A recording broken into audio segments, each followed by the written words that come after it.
this part, so you want to sign this for me? Oh, I care about women, that's why I'm not a socialist. I care about minorities, that's why I'm not a socialist. I care about gays, that's why I'm not a socialist. Economic and social equality. I don't know really what that means, but maybe you could tell me. Interesting. Yeah, it means that like all people kind of get the same opportunities. Like Cuba? Or like Venezuela? No, not like Cuba or Venezuela. Or like North Korea? No, not like. So, or like how the Soviet Union did it, right? No, I'd like you to stop like interrupting me. I think that all those examples of like capitalist systems are ones that aren't. The Soviet Union was not a capitalist system. Yes, I know. And Venezuela is not a socialist system. Sure it is. They nationalized their oil and gas reserves. They have nationalized healthcare, nationalized schooling. The government owns the means of production. How is it not a socialist country? Because because of the history of U.S. interference, socialism cannot be like enacted as it should be. It also sort of functions under the guise of socialism. I think a lot of the Venezuela's still corrupt as fuck. Yeah, can you show me any socialist country that works? Yeah, most of Europe. So maybe Norway, Sweden, or Finland? Yeah. But they're more economically free than America. How so? On the World Economic Freedom Index, they're ranked higher than America. And so what does that like mean? So lower taxes, less regulation. So they're not, I wouldn't consider them to be socialist countries. They provide healthcare for all their citizens. So does Cuba.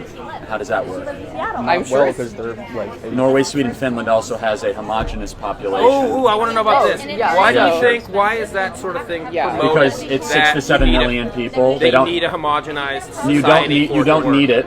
But what is? I don't even know because the they rationale. have low rates of immigration. Can you explain to me why? And so they have less people coming in their country every year that need Medicaid equivalent type social programs. Can you explain to me why? They have the strictest immigration policies in Europe, in Norway, Sweden, Finland, and they don't pay for a national military.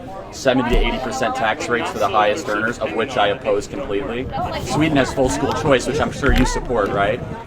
I don't. Oh, okay, but Sweden has full school choice. I mean, Sweden's also ranked higher on if the all world. schools are funded equally, then yeah, I would support school choice. But the fact is that schools in like richer areas have better funding and thus give people better education, as opposed to poorer areas, and thus poor people who can't afford to like choose that rich school, who can't commute, who can't like afford the tuition, are not going to be able to get that level of education. So why is it that we've spent more on education in the last 60 years federally, but our test scores have gotten worse? Why do you think that is? Because testing is not a measure of... How about graduation rates? I mean, any metric you use, our schools have gotten worse over the last 50 years. Funding where have they gotten I'm sorry? Where have they gotten? Baltimore. There are 7 schools in inner city Baltimore where they can't find one kid in 8th grade. Oh, wait, so do you think America's more racist today than it was in the 1960s? In some levels, yeah. Really? You think America's more racist today than it was in the 1960s?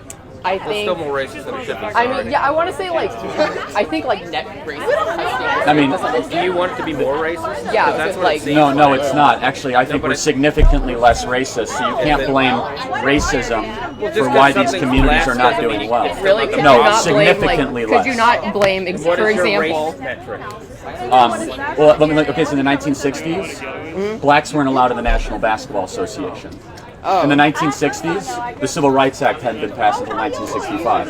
In the 1960s, blacks were not allowed to go to the same schools as whites. So, like, that's my metric. So we passed the Civil Rights Act in 1965. Kind of anecdotal. Yeah, Oh, how about this? We had a black president elected twice in 2008 and 2012. Oh man,